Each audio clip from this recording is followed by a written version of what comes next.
brought to you by Silver Pumps. Top quality और consistent performance के लिए सिर्फ सिल्वर पंप्स, नाम याद रखना। नमस्कार, स्वागत है आपका एमपी तक पर। मैं हूं रविशपाल सिंह।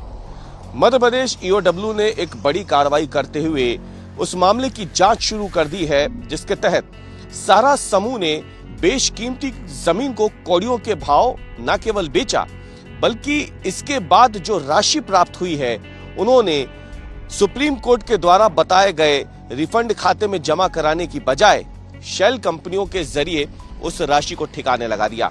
इस पूरे मामले में अब ईओडब्ल्यू ने एफआईआर दर्ज कर ली है, जांच शुरू कर दी है। लेकिन जांच के दायरे में जो दो कंपनियां आई हैं उनमें से एक कंपनी भाजपा के वरिष्ठ विधायक या फिर यूं कहें एमपी के सबसे अमीर विधायकों में से एक संजय पाठक से जुड़ी हुई है और इस कंपनी का नाम है नायसा देवबिल्ड कंपनी है, जिसको पूरी तरीके से देखा जाए तो मेसर्स नायसा देवबिल्ड प्राइवेट लिमिटेड है। ये कंपनी भी वो उन कंपनियों में शामिल है जिन्होंने सहारा समूह से जमीन खरीदी है। दरअसल जिन दो कंपनियों का नाम इसमें आ रहा है उनमें एक नाम तो नायसा देवबिल्ड प्राइवेट लिमिटेड है, जिसने जबलपुर और कटनी में जमीनें खरीदी हैं। करीब 100 एकड़ जमीन जो है वो जबलपुर में खरीदी गई है और 100 एकड़ जमीन जो है वो कटनी में खरीदी गई है। जबकि दूसरी जो कंपनी है उसने भोपाल की करीब 110 एकड़ जमीन खरीदी है और उस कंपनी का नाम मेसर्स सिनाप रियल एस्टेट प्राइवेट लिमिटेड है। ये पूरा मामला क्या है, सबसे पहले ये समझते हैं। दरअसल सहारा समूह को सुप्रीम कोर्ट ने ये हिदायत दी थी कि निवेशकों का जो पैसा फंसा हुआ है, क्योंकि सहारा समूह ने सहारा सिटी बनाने के नाम पे कई शहरों में, देश के कई शहरों में जमीनें खरीद ली थी और ये जमीनें खरीदी गई थी निवेशकों के पैसों से। निवेशकों ने भी एक अच्छी लाइफस्टाइल की चाह में बड़ी संख्या में सहारा, जो कि एक प्रतिष्ठित ब्रांड था उस समय, उसमें निवेश किया।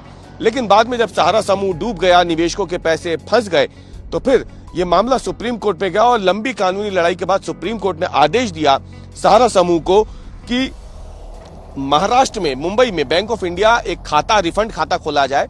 उस रिफंड खाते में सहारा समूह अपनी जमीन को बेच करके जो पैसा मिलेगा उस पैसे को जमा कराएगा। उस रिफंड खाते में जो पैसा जमा होगा फिर उसी में से निवेशकों को उनकी रकम लौटाई जाएगी।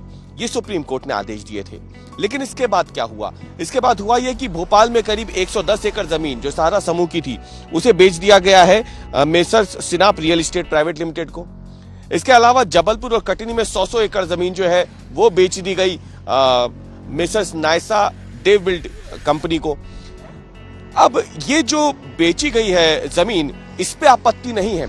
आपत्ति है कि दरअसल जिस कीमत पे इन जमीन को बेचा गया है उस पर दरअसल सुप्रीम कोर्ट में ही खुद सहारा समूह ने साल 2014 में बताया था कि भोपाल की जो 110 एकड़ जमीन है इसका मूल्य करीब 114 करोड़ रुपए है और 125 करोड़ रुपए उस वक्त मूल्य बताया था खुद इसमें अगर देखा जाए सहारा समूह ने।